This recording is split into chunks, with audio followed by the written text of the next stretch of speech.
Core wounds. Yes, people. 12 core wounds. Everybody has a core wound. They say everybody on this planet at least has one core wound. So I love to talk about these because when someone has a reaction to something, if they have a major shutdown, it's a historical, which I've used a lot, that term, but core wounds are like the deep wounds inside.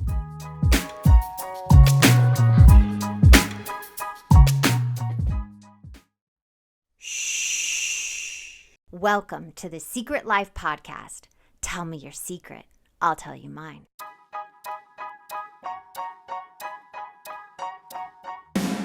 Sometimes you have to go through the darkness to reach the light.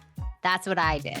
After 12 years of recovery in sex and love addiction, I finally found my soulmate, myself. Please join me in my novel, Secret Life of a Hollywood Sex and Love Addict, a 4-time bestseller on Amazon. It's a brutal, honest, raw, gnarly ride, but hilarious at the same time. Check it out now on Amazon. Welcome to the Secret Life Podcast. I'm Brianne Davis-Gantt. Today I'm pulling back the curtains of all kinds of human secrets. You'll hear about what people are hiding from themselves or others. You know, those deep, dark secrets you probably want to take to your grave? Or those lighter, funnier secrets that are just plain embarrassing. Join me each week as we take a deep dive into one subject matter, exploring the how, what, when, where, and why of it all. Get ready for a more focused, more revealing journey of the human experience. This is Secret Life, and I'm excited for you to join the ride. Today, we are talking about, dun dun dun, core wounds. Yes, people, 12 core wounds. Everybody has a core wound. They say everybody on this planet at least has one core wound. So I love to talk about these because when someone has a reaction to something, if they have a major shutdown, it's a historical, which I've used a lot, that term, but core wounds are like the deep wounds inside. They are the specific list of emotional injuries associated with really the fearful avoidant style, you know, that attachment theory, that there are very, very strong core wounds in humans in general, right? So here is some examples of core wounds. I will be abandoned. Fear of being left alone, often rooted in inconsistent caregivers. I will be alone, a belief that you are solitary and disconnected from others. I am unlovable, or nobody loves me. The feeling of not being worthy of love as you are. I am unsafe. I constantly sense danger or lack security in the world with others.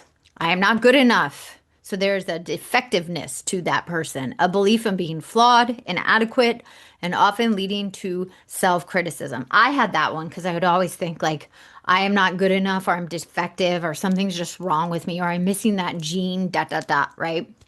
I am helpless and powerless, a feeling of being unable to control your circumstances or reactions. I will be betrayed. A lot of people have this one. A fear of being hurt by someone else you trust. And I am bad. Just an inherent belief you are bad.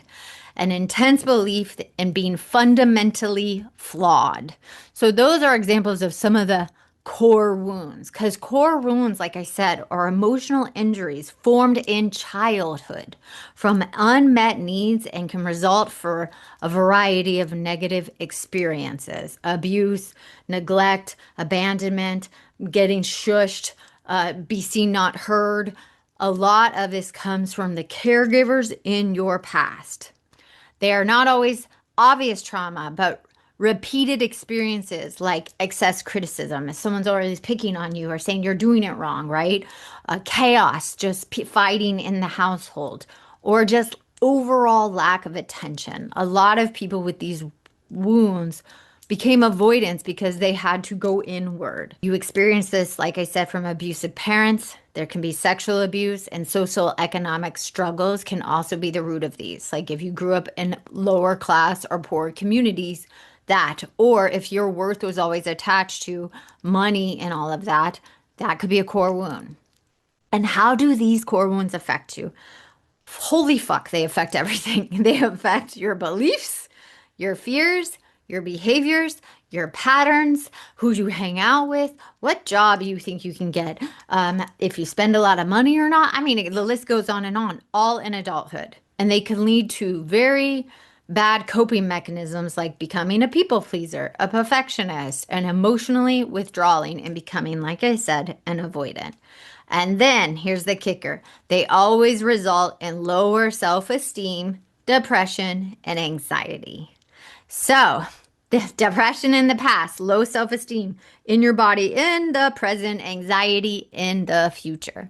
So, with these core wounds, it results, like I said, in patterns and behaviors. So, I wanted to talk about some specific ones that I picked out. So, the big one, I think most people that I deal with, and I'm just going to do like 4 or 5, fear of abandonment. This is how fear of abandonment could be showing up in your life if you have this core wound, right? Hyperattunement to shifts in someone's mood, and then fearing withdrawal. So if you are constantly was abandoned as a child, neglected that way, you are hyper in tune to everybody's energy, fearing that they're going to withdraw from you. Feeling deeply unsettled and dysregulated if someone wants space, time to themselves. I have a client that when she's dating someone, she gets overly anxious when they just want to be by themselves. Overstaying in relationships where you are consistently unhappy and your needs are not being met. You are constantly with someone that can't meet your needs, and then you're constantly getting abandoned. So it's re-hitting that wound. Experience a loss of self in the relationship. So you completely change who you are, stop using your voice because you're fearful they're going to abandon you. Constantly scanning for signals in other people that they might leave. So it's like walking on eggshells. And internalizing rejection or a breakup as proof that you are unlovable or too much. That is a big one. So with the abandonment, it's almost like sometimes you create a scenario where you will be abandoned because that is more comfortable than staying and trying to communicate. So you almost force the abandonment. Here is the next big abandonment that people have that I deal with. Fear of not being a priority. Now, this type of wound shows up differently. There is a feeling of deep hurt when others don't prioritize you in the way that you prioritize them. It's having unrealistic expectations of other people, and we know that does not work well. Struggling with partnership who are emotionally unavailable or inconsistent. So you almost pick a partner that doesn't show up for you. So you can struggle with them and try to make yourself a priority. Taking it personal when someone's busy and assuming that that means that they don't care. I didn't get back to someone's text one time because I didn't see it, and they immediately thought I was mad at them and not like making them important or thinking what they said I didn't agree with or anything like that. And I was like, I just didn't see your text. Like, if I don't text you back, you just text me back. Feeling like you're always waiting to be chosen, waiting for their time, and waiting for reassurance. You're constantly waiting for others to give you that attention and validation and that you're worthy. Overcompensating in relationships, trying to prove your value and you'll be prioritized. I have a lot of people with money that tend to overdo it with the money to make them a priority. Here is the next one. Fear of being disliked and disapproved of. Ooh, those people pleasers, if you are listening. This is how the wound shows up. Feeling emotionally hijacked by even a mild disappearance. Interpreting it as a threat to the connection. So you're like, oh, are you mad at me? You're mad at me. You didn't text me back. And it's like, huh? I didn't know. I didn't know. I'm doing my thing. Couldn't text you back. Replaying conversations, trying to connect how you came across. You always overthink conversations. Number 3, avoid expressing your opinions or needs to keep the peace. So you never say anything because you don't want that person not to like you. Feeling deep shame or self-loathing when someone doesn't reciprocate your feelings. You literally go into, I'm nothing. Everybody hates me. I'm a piece of shit.